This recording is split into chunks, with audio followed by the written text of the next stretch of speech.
Welcome to Extra Scale Modelling. For my next build, I'm building this Tamiya's A10-A Thunderbolt to scale 172. Now this is a basic kit. I've already opened it up and started priming the sprues. So this is the box, and just get rid of the box. And in here we have a small basic decal sheet,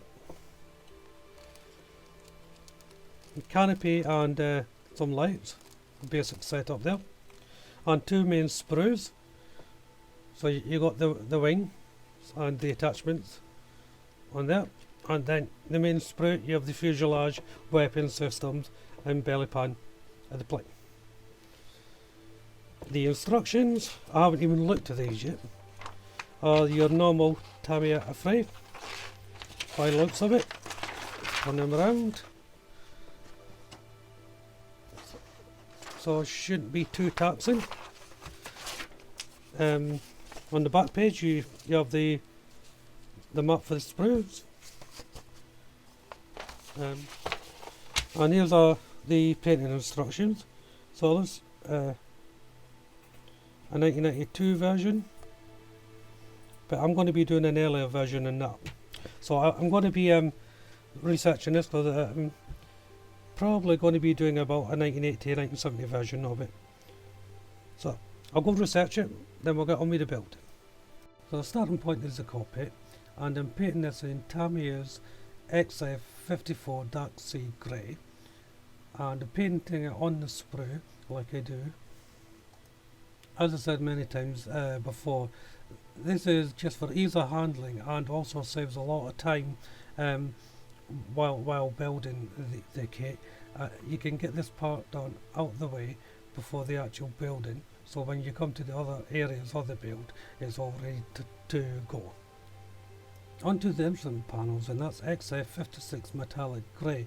Now the instructions calls for it to be black, but I think the metallic grey works better. So that's for the control panels on the side of the actual chair of the cockpit and the instrument heads-up instrument panel itself.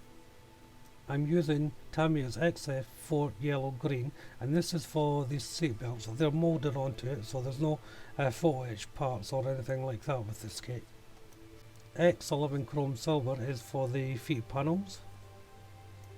I'm using Tamiya's X2 white for the dials on the instrument panel, so they're just little dots that are spread around on the instrument panel. X23 clear blue, I'm using this on the main horizontal directional dial. That's the larger circles in the middle.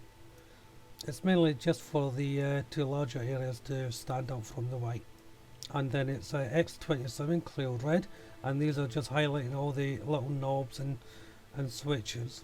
Not necessarily the proper colour, so if you're going for a true representation, you don't want to do it this colour. I'm using X1 black, flat black by Tamiya for the control stick grip.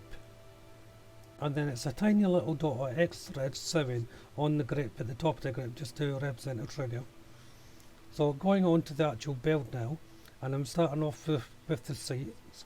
So just building the seats, it's two panels onto the main seat block, and once that's made up, that will just fit inside the control panel recess.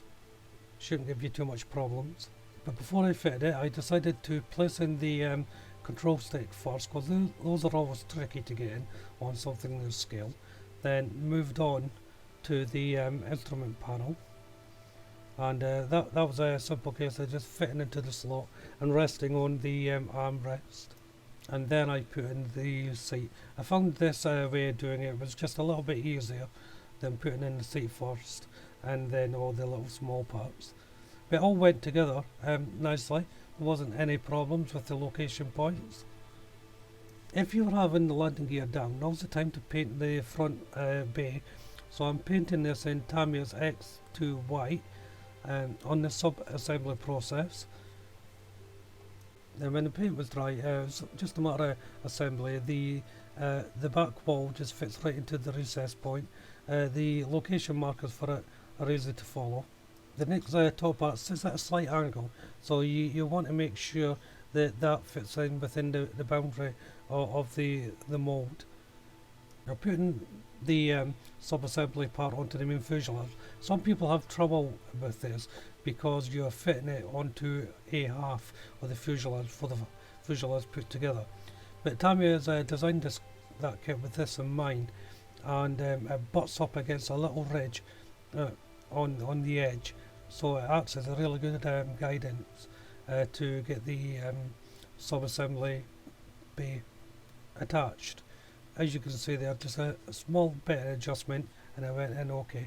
And then it was time for the cockpit to go on, and because the landing gear has gone in first, this part just sits on above it, and again you shouldn't have any problems fitting this.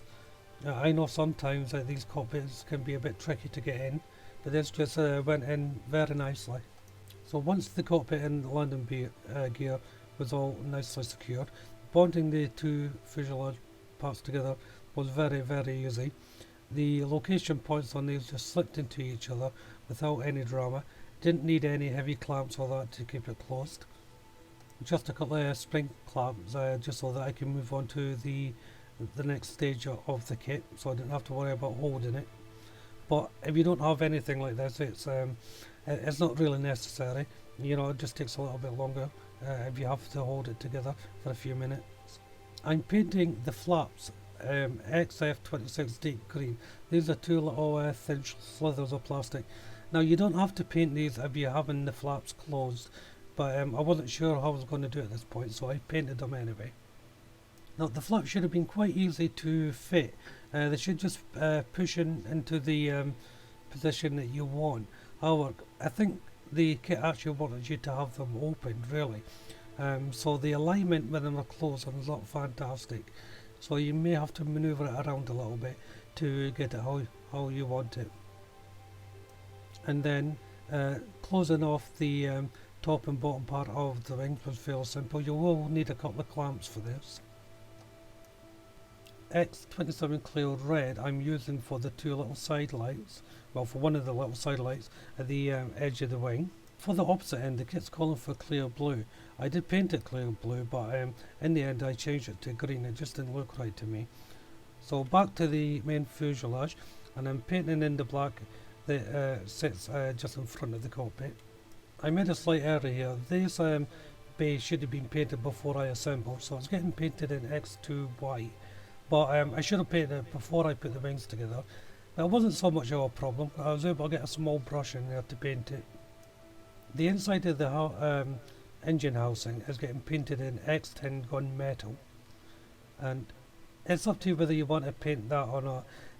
You can't really see it, but I like to know it's been done. For the rotating fans, it's XF56 metallic grey, and it's the same for inside the engine cowling as well.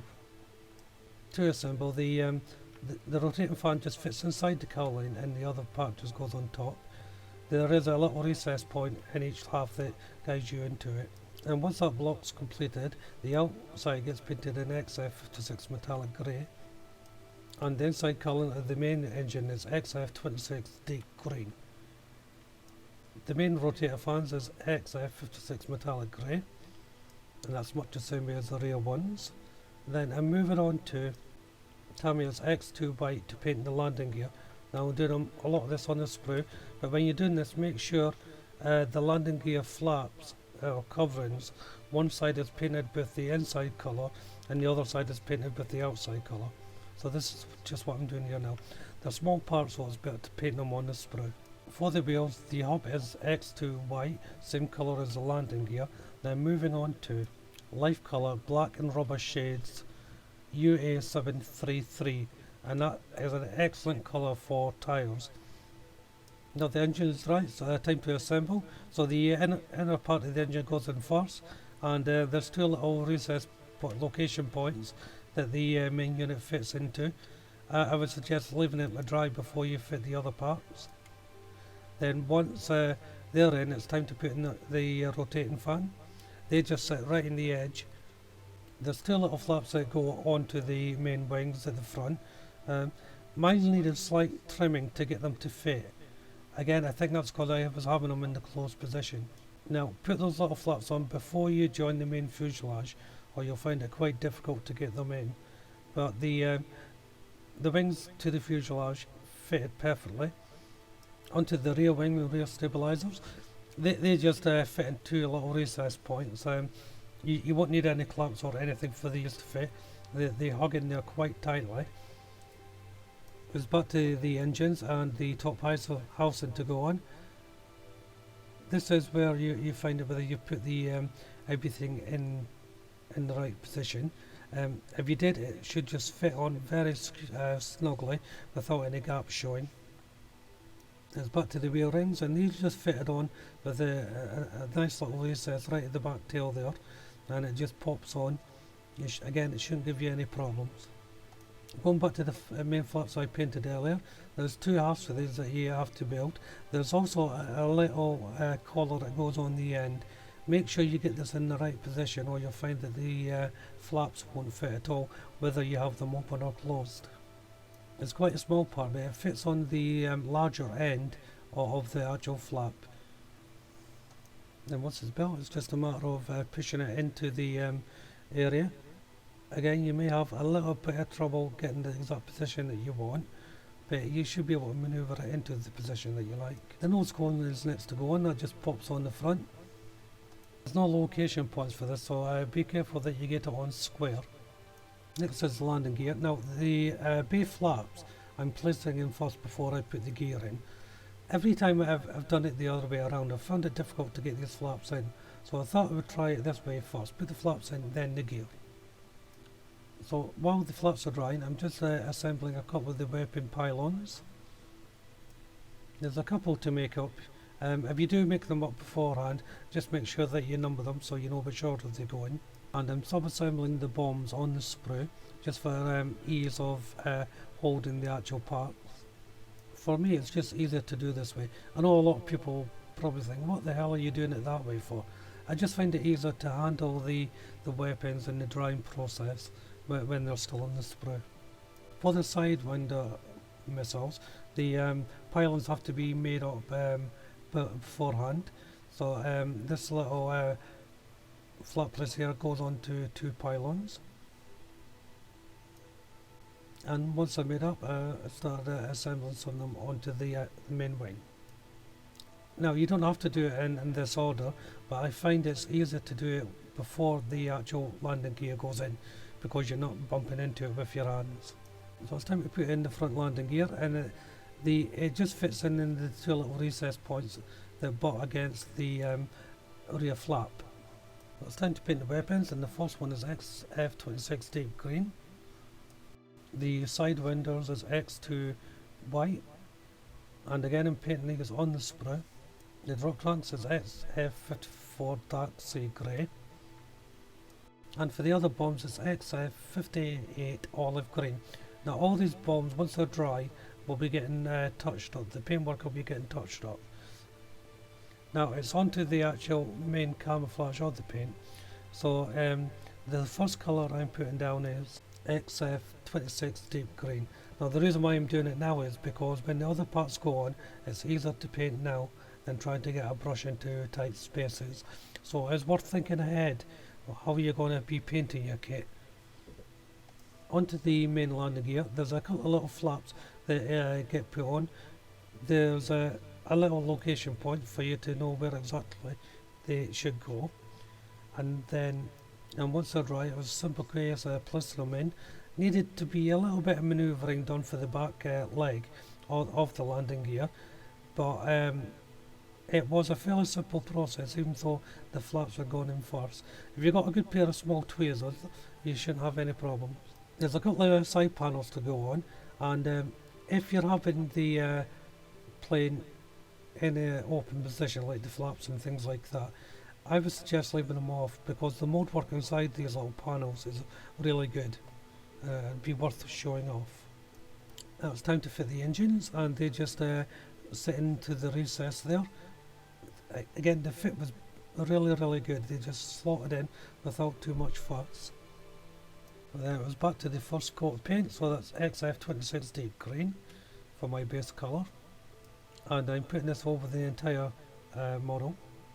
I'm using X11 chrome silver, and this is for the probe that goes onto the wing. Onto the canopy now, and I'm painting this in Revel 65 bronze green. Now this colour will be going on the fuselage as well, so painting it on the sprue once more, and just nice easy strokes. I do most of my canopy painting freehand, but feel free to mask it if you're more comfortable doing it that way. Next to go on is a little clear part for the sights of the cockpit, and that just sits right on top of a little location point. It's time to build up the colours now, so I'm using Revel 65 bronze green, and that's going from the nose and around the cockpit area. Then moving on to Tamiya's XF50 olive green to blend in both colours, so the third colour goes on between the two. So I'm just using those three colours and working my way around the model, blending in the colours as I go along. Back to the canopy and the sliding mechanism that opens up the canopy. I'm securing that to the canopy now, and that's painted in FX54.C grey. Now I thought it would be easier to attach it to the canopy than instead of the actual model.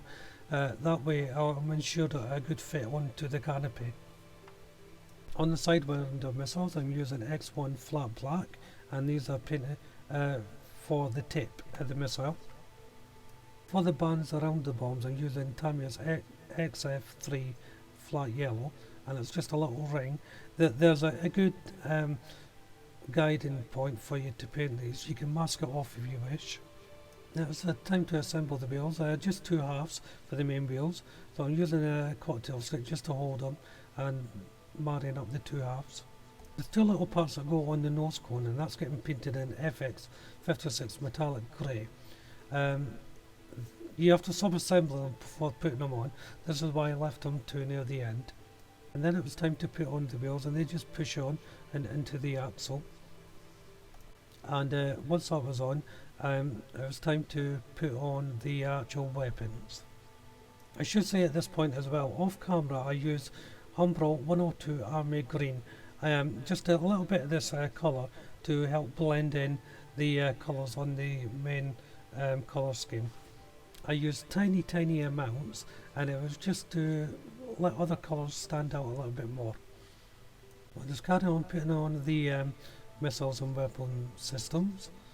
Just make sure that you're putting the right ones onto the right area. There's a couple I took off and had to relocate because I didn't pay attention. Each one will fit on a pylon in a certain way, but the location points do help with that. Next is the sub-assembly of the nose cone part that I referred to earlier. So it's just two little parts that fit onto each other. The probe at the edge of the wing just fits into a little recess point, it just pushes in. And then the sub-assembly parts for the nose cone. They're very small parts, and they should just fit on without too much trouble. Next is the canopy to go on. So it fits in okay. You may have a little bit of trouble, but once you get it aligned you shouldn't have any problems with it. But once you get the back piece in, the front piece just slides up hard against it.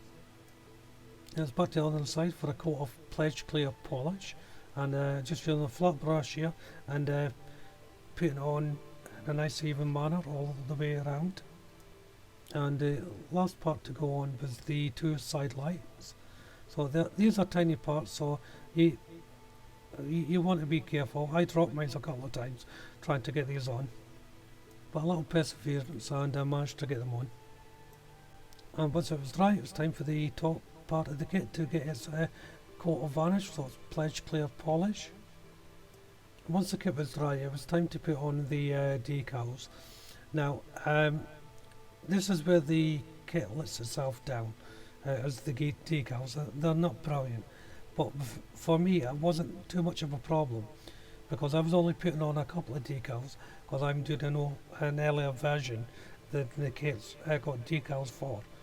So I was just putting on the main ones, but they weren't great to put on, so you'll have to be careful with them. The decals went on a normal way. So first of all, it's just sitting in some warm water for 10 seconds. and a little bit decal solution. I use Umbro's decal fix for this one, but there's many out there. All I've got their good and bad points, and then it was just a simple case of brushing on the decal.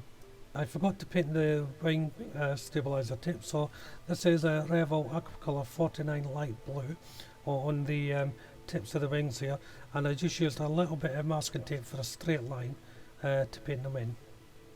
For the withering, I used Tamiya's Withering Master D, and I used the burnt and burnt red components here on the engine column to simulate the damage the heat does. So I started off with the red burnt, just putting on rollblade with a brush sharpener before going on to the blue. And if you just put two colours on lightly and blend them in, just rubbing them in, it gives off a really good metal used look. I noticed I didn't paint the little locator light at the top, so that's Tamiya's X7 red. So that's the withering done. I'll probably put another coat of clear on, and then that'll be it. But thought I'd point out, because I didn't do it on camera.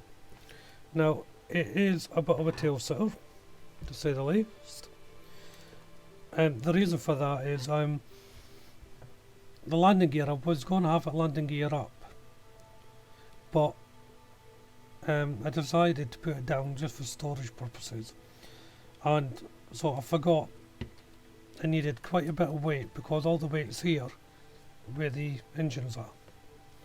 So what I done was I used some liquid gravity, this stuff here. I haven't got a picture of it, so there you go.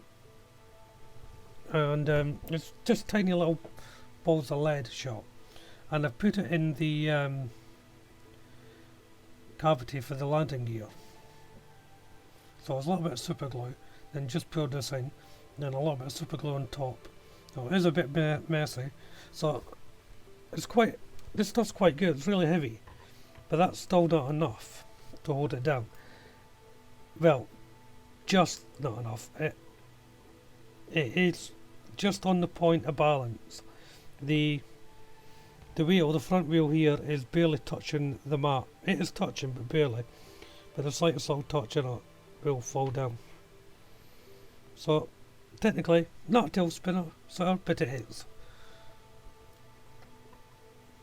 So I'm going to call this an end to the model now.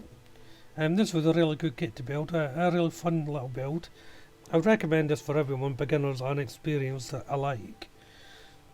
I haven't put in all the decals because I'm doing an earlier version of the one that the kit's recommending. So I've just put on the US markings, and that's it, really. So if you liked what you saw, why don't you check out my other builds on the channel, subscribe. There's lots of videos there for everyone.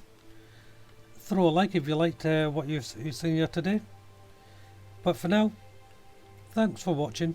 Bye bye.